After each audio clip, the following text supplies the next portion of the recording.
राज्यभरात गॅस सिलेंडरच्या टंचाईच्या भीतीमुळे ग्राहकांनी एजन्सीबाहेर मोठ्या रांगा लावल्या।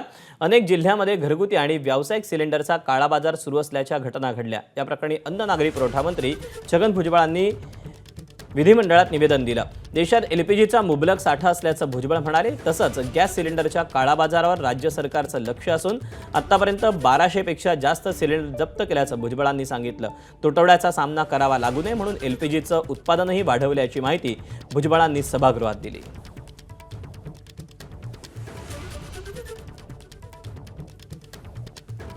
केंद्राने सांगितलेलं आहे की त्यांच्याकडे मुबलक एलपीजी आहे, त्यामुळे एलपीजी आणि पीएनजी पाईपद्वारे जो आपण गॅस देतोय तो आणि एलपीजी याचा मुबलक साठा आहे, त्याच्यामुळे काळजी करायचं कारण नाही आणि कुठेही त्यामुळे पॅनिकी होऊन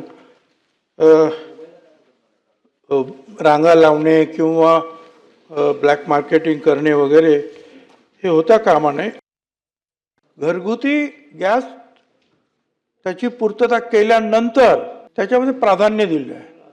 मग रुग्णालयाला प्राधान्य त्याने दिलं 100%, शैक्षणिक संस्थांना 100%, सार्वजनिक ज्या सेवा आहेत स्मशानभूमी 100%, वृद्धाश्रम 100%, अनाथाश्रम 100%, संरक्षण क्षेत्रातली उपहारगृह, रेल्वेमधली उपहारगृह, हवाई वाहतूकमधले, पोलीस आणि तुरुंग याच्यामध्ये 70%, औषध उद्योगाला त्यांनी 50%, बीज प्रक्रिया 50% आणि मत्स्यपालन। तर गॅस सिलेंडरचा काळा बाजार करणाऱ्यांवर सरकारचं लक्ष असल्याचं मंत्री भुजबळ म्हणाले। आम्ही प्रत्येक जिल्हाधिकारी, एसपी आणि बाकीचे अधिकारी यांच्या कमिट्या नेमल्या आणि त्यातून जे आहे आतापर्यंत 2129 आम्ही चौकशा केल्या।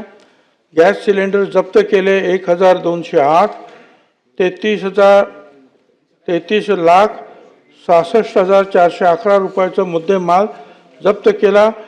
दाखल गुन्हे 23 केले आणि अटक व्यक्ती जे आहे ह्या 18 आम्ही केलेल्या आहेत। दुसरा मार्ग नाही, पण आपल्याकडे केरोसिनचा साठा आहे भरपूर। अतिशय अडचणीची परिस्थिती निर्माण झाल्यामुळे आम्हाला हा केरोसिनचा सुद्धा लोकांना उपयोग करण्यासाठी केरोसिन जे आहे ते उपलब्ध करून द्यावं लागेल। जे जे केरोसिन डीलर्स आहेत त्यांच्याकडे आपण हे केरोसिन देऊ। IOCL, BPCL, HPCL यांचे जे पंप आहेत कंपन्यांचे पंप, तिथे सुद्धा आपण हे केरोसिन उपलब्ध करणार आहोत। एबीपी माझा, उघडा डोळे बघा नीट।